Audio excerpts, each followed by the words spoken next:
अस्सलामु अलैकुम वरहमतुल्लाह। इस वाक़े के रावी इमाम कुर्तबी हैं। वो फरमाते हैं, मिस्र की किसी मस्जिद में एक आदमी एक मुद्दत से मुअज्जिन की हैसियत से खिदमत सरअंजाम दे रहा था। लोग उसके तकवा और तहारत की मिसालें देते थे। मस्जिद के एक कोने में ऊंचा सा मीनार था। वो 5 वक्त उस मीनार पर चढ़ता और बुलंद आवाज़ से अजान कहता। उसकी खूबसूरत और बुलंद आवाज़ चहार सूं फैल जाती। एक रोज़ अजान देने के लिए मीनार पर चढ़ा तो अचानक उसने नीचे देखा। एक ईसाई घराना उसकी मस्जिद का हमसाया था। मीनार से घर का सहन साफ नजर आता था। उसने सहन में देखा, एक निहायत ही खूबसूरत लड़की बैठी थी। वो पहली नज़र में ही उस लड़की के हुस्न का असीर हो गया और अजान छोड़कर नीचे उतरा और सीधा उस ईसाई के दरवाजे पर चला गया। लड़की ने उससे पूछा, तुम कौन हो और क्या चाहते हो? मुअज्जिन ने कहा, बस मैंने तुम्हारी शक्ल देखी तो दिल पर काबू नहीं रहा। मैं तुम्हें हर हाल में अपनाना चाहता हूँ।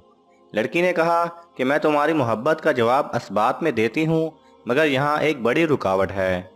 मुअज्जिन बोला, बताओ, मैं हर रुकावट दूर करने के लिए तैयार हूँ। लड़की बोली, मेरा बाप तुमसे शादी करने के लिए भी तैयार नहीं होगा, इसलिए कि तुम मुसलमान हो और मैं ईसाई। मुअज्जिन, तो फिर इसका क्या हल है? मैं तुम्हारे बगैर जिंदा नहीं रह सकता। लड़की ने कहा, इसका अमल एक ही है कि तुम इस्लाम छोड़कर ईसाईयत इख्तियार कर लो। मुअज्जिन, मुझे कोई एतराज़ नहीं, मैं तुम्हारे लिए हर मज़हब इख्तियार कर सकता हूँ। लड़की ने कहा, अगर ऐसी सूरत है तो मैं तुमसे शादी कर लूँगी। और फिर वो बदबख्त मुर्तिद हो गया। उसने ईसाईयत कबूल कर ली। उसकी शादी की तकरीब मुनाकिद हुई। वो बड़ा खुश था कि उसकी दिली मुराद पूरी हो गई। अब उसको अपनी महबूबा से अलहदगी में मिलना था। इधर अल्लाह ताला का फैसला भी हो चुका था।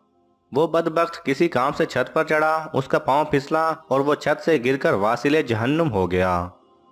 इसको कहते हैं सूए खात्मा, कि उस बदबख्त को महबूबा भी ना मिली और आखिरत भी बर्बाद हो गई। अल्लाह सुब्हानहू व तआला हम सबका खात्मा बिल खैर फरमाए। आमीन। अगर आपको ये वीडियो पसंद आए तो इसे लाइक और शेयर कीजिए। किसी भी किस्म के सवाल और इजहार राय की खातिर कमेंट्स कीजिए और मज़ीद ऐसे दिलचस्प वीडियोस देखने के लिए हमारे चैनल को सब्सक्राइब करें और साथ में बने बेल आइकन पर लाजमी क्लिक करें।